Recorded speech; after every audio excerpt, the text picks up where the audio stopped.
Lovelies, मैं आ चुकी हूँ नेक्स्ट पार्ट लेकर, और जिन्होंने अब तक प्रीवियस एपिसोड नहीं देखे हैं वो जाकर देख आ सकते हैं। हम बढ़ते हैं हमारे एपिसोड की तरफ। तो एपिसोड के स्टार्ट में हमें दिखाया जाता है जहाँ पर केविन और आयरिस पहुँच चुके थे, और केविन कह रहा था आयरिस से कि मैं सरप्राइज़ हूँ कि तुम ऐसी जगह आना चाहती थी। अब तो मैं क्यूरियस हूँ कि यहाँ पर आखिर कौन है जिससे तुम इतनी बैडली मिलना चाहती थी। और फिर आयरिस कह रही थी पहले हम अंदर चलते हैं, बाद में मैं तुम्हें इनसे मिला भी दूँगी। और फिर हमें अंदर का सीन दिखाया जाता है जहाँ पर एक आदमी अपनी मायूस सी शक्ल लेकर बैठा हुआ था। और फिर हमारे केविन और आयरिस वहाँ पर पहुँच जाते हैं, और वो आदमी कहता है कौन है यहाँ पर। और अचानक से वो हमारे आयरिस को देखकर बिल्कुल शॉक हो जाता है और कहता है लेडी आयरिस, क्या यह आप है। और तभी हमारे आयरिस कह रहे थे कि बहुत दिन बाद मिले हैं गेस्टर। कहाँ है ये गेस्टर हैं, ये व्हाइटली के मैनेजर हैं। कैशियर कह रहा था कि अब तो अब सच में बहुत बड़ी हो चुकी है लेडी आयरिस, अब तो आप एक लवली वुमेन भी बन चुकी हैं, और आपने एक ऐसे आदमी से शादी भी कर लिए हैं जो कि गार्डियन है स्केयर सर्टिफिकेट्स का। आप सोच भी नहीं सकते अभी मैं कितना ज़्यादा रिलैक्स फील कर रहा हूँ।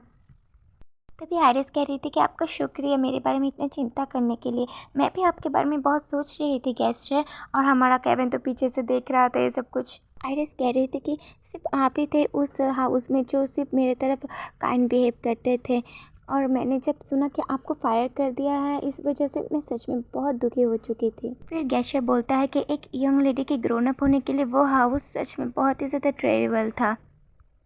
फिर केविन उनकी तरफ कुछ देर देखता है, और फिर वो सोच रहा था कि जिमी ने उसने कहा था कि लेडी आयरिस ने किसी को फाइंड करने के लिए बताया जो व्हाइटली हाउस में पहले काम करता था। केविन कह रहा था कि वो तो तब चाइल्ड थी जब गेस्ट वहाँ पर काम करता था, और उसे पता भी था कि वो क्या काम करता है व्हाइटली के लिए, और अब जब वो बड़ी हो गई है वो तो उसे लेने ही आ गई है। आखिर तुम क्या सोच रही हो आयरिस। तभी आयरिस कह रही थी कि एनीवे मुझे बहुत अच्छा लगा तुमसे फिर से मिलकर गेस्टर। असल में मैं यहाँ पर तुमसे एक फेवर के लिए मिलने आई हूँ। मुझे अच्छा लगेगा अगर तुम गोल्ड माइन के मैनेजर बनोगे। तभी गैसे थोड़ा चौकर बोलता है क्या मैं, पर 11 पर जो गोल्ड माइन है वो क्या विस्काउंट हाउस से बिलोंग नहीं करता। फिर आयरिस कह रही थी कि नहीं अब वो मुझसे बिलोंग करता है। और तभी वो थोड़ी देर के शांत होता है और फिर कहते हैं अच्छा तो ठीक है। अच्छा लगा लेडी आयरिस कि आपने मुझे इस काबिल समझा कि, लेकिन मुझे नहीं लगता कि मैं इतनी बड़ी रिस्पॉन्सिबिलिटी ले पाऊँगा, मैं कुछ भी नहीं हुए कि यूज़लेस के अलावा। तभी आयरिस बाहर से उठती है, बोलती है गेस्टर मेरे लिए ये इम्पोर्टेंट नहीं है कि तुम कैपेबल हो या नहीं, मैं बस किसी ट्रस्टवर्दी इंसान को चाहती हूँ जिसे मैं खुद असिस्ट कर पाऊँ। तो मुझे सच में तुम्हारी ज़रूरत है ताकि ये तुम मेरे लिए कर पाओ।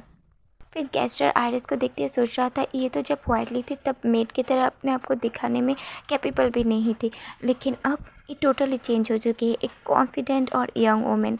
सच में। अभी गेस्टर झुकते बोल रहा था मैं अपनी रेस्ट ऑफ लाइफ आपको सर्व करूँगा काउंटिंग स्क्रीन। फिर नेक्स्ट सीन में आयरिस बाहर से आ चुकी थी, और फिर काय कह रहा था मुझे अच्छा लगेगा अगर तुम पहले से मुझे सब कुछ बता दो। और फिर आयरिस कहती हाँ मैं समझी नहीं क्या कहना चाहते हो। और तभी काय कह रहा था वैसे मेरा कोई इंटेंशन नहीं है व्हाइटली हाउस से किसी को भी मेरे हाउस पर ज्वाइन करवाने की, मैं सिर्फ ट्रस्टवर्दी और कैपेबल इंसान को ही वहाँ पर रखती हूँ।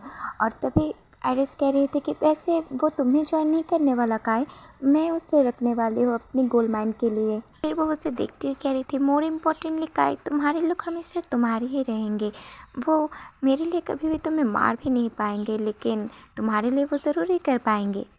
और इन सब के बावजूद वीसाइट एक ऐसे पर्सन है जिसकी अभी मुझे मेरे लाइफ में बहुत ज़रूरत है, और वो बहुत काफ़ी स्किलफुल भी है। और तभी वो काय के बिल्कुल करीब जाकर कह रही थी काय ये थोड़े अट्रैक्टिव नहीं लगता जब एक हस्बैंड अपनी वाइफ के अफेयर के बीच में आता रहे। काय थोड़ा सा चौंकता है और फिर हंसकर बोलता है ऑल राइट, इसका मतलब मैं अब से तुम्हारे पीछे ही रहूँगा और तुम्हें देखते रहूँगा, अब तो ठीक है ना मेरी प्यारी वाइफ। और फिर वो कह रही थी हाँ अब ठीक है मेरे प्यारे हस्बैंड। गैरेज का सीन दिखाया जाता है जहाँ पर केविन कह रहा था कि मुझे एक बात पता चली है, क्रिस्टीन मेरी यंगर सिस्टर वो हमारे मैनर पर आ चुकी है और वो एक दिन से वहाँ पर ही है। और फिर आयरिस कहती हाँ तुम्हारी यंगर सिस्टर, हाँ मुझे लगता है कि वहाँ पर वो विज़िट करने के लिए, और लगता है कि उसने सारे रूमर्स भी सुन लिए और उसे पता चल गया है कि मैं अब मैरिड हो चुका हूँ। अरे आयरिस सोच रही थी कि कैसे उसके पास लाइफ में एल्फ्रेड की फैमिली उसे अब्यूज़ करती थी कि उसके अभी भी चाइल्ड के नहीं लगता है उसमें ही कोई खराबी है, और उसके बदतमीज़ी से पेश आते थे हमेशा। लेकिन एक मिनट वो सब कुछ तो पास था और अभी ये सब कुछ होगा, ये सब तो ज़रूरी नहीं है ना। और अगर वो लोग मुझे जज करेंगे तो मैं बात का बात में देख लूँगी। और तभी कई अचानक से कहते हैं तो मुझे लगता है आयरी तुम्हें भी रूमर्स के बारे में पता है, तो तुम कब तक सोच रही हो ऐसे ही शांत बैठने का? हाँ, क्या कहीं तुम्हें रूमर्स बॉदर कर रहे हैं? और तभी काय कह रहा था कि ऑफ कोर्स नॉट, लेकिन अगर किसी ने फिर से सब किया तो मैं उसे फ्यूचर में रहने ही नहीं दूंगा। फिर आयरिस कह रही थी कि पर्सनली मुझे इन रूमर्स से कोई फ़र्क नहीं पड़ता, रूमर्स का काम है आना और जाना, पर अगर इस सब के बारे में तुम सोच ही रही हो तो टाइम आ गया अब इन सब चीज़ों से पीछे हटने का। नेक्स्ट सीन दिखाया जाता है ग्रीन हाउस का, जहाँ पर सारे मेट इधर उधर सब कुछ चीज़ें ठीक करने में लगे हुए थे।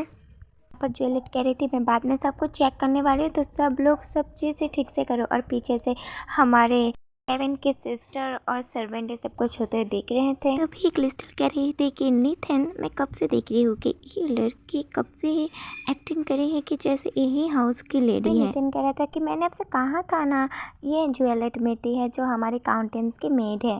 फिर क्रिस्टल चिल्लाकर बोलती है कि एग्जैक्टली मैं तो वही कह रही हूँ कि आखिर ये मेड है तो फिर ये काउंटेंस की तरह क्यों बिहेव कर रही है, और तुम लोगों की वजह से ये सब करने दे रहे हो।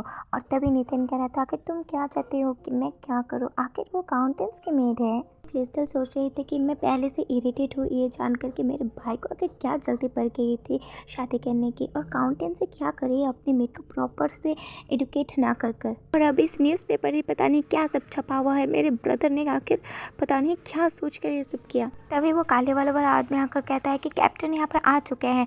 गाइस एक्चुअली मुझे इन सब का नाम ही याद नहीं रहता, नेक्स्ट टाइम से याद रखने की कोशिश करूँगी। नेक्स्ट में दिखाया जाता है जहाँ पर हमारा केविन और आयरिस आ चुके थे और वो लोग इन्हें ग्रीट कर रहे थे। क्रिस्टल तो पीछे से खड़े होकर ये सब देख रही थी और फिर सोच रही थी कि हाँ, अब देखती हूँ कि कितने डेलिकेट है ये फ्लावर्स ऑफ वाइट ली। तभी आयरिस बहुत स्टाइल में वहाँ पर आते और कह रही थी मैंने रिसेंटली एक आर्टिकल देखा है जहाँ पर बहुत इंटरेस्टिंग गॉसिप है मेरे बारे में। मैं उम्मीद करती हूँ कि हमारे मैनर से कोई सोर्स नहीं है इन सब का। और वो लोग तो बिल्कुल घबरा जाते हैं। फिर आयरिस खुश होकर और कह रही थी कि अच्छा होगा अगर ये हमारे यहाँ जो वर्क करते हैं उनसे ना हो तो ही अच्छा है। और हमारे आयरिस का ये बोल्ड रफ्तार देखकर तो क्रिस्टल बिल्कुल इम्प्रेस हो जाती है और कहती है मैं ये तो एक्सपेक्ट नहीं कर रही थी, ऐसा लगता है मेरे न्यू सिस्टर इन लॉ कोई पुश ओवर नहीं है जैसा मैं सोच रही थी। तो आज के एपिसोड में यहाँ पर ही ख़त्म करती हूँ। तो आगे का एपिसोड जल्दी पाने के लिए चैनल को सब्सक्राइब कीजिए, अपने थॉट्स कमेंट पर बताना मत भूलिएगा, लाइक कीजिएगा अगर अच्छा लगा तो। मिलते हैं नेक्स्ट एपिसोड पर, अच्छे से रहना, खुश रहना, बाय।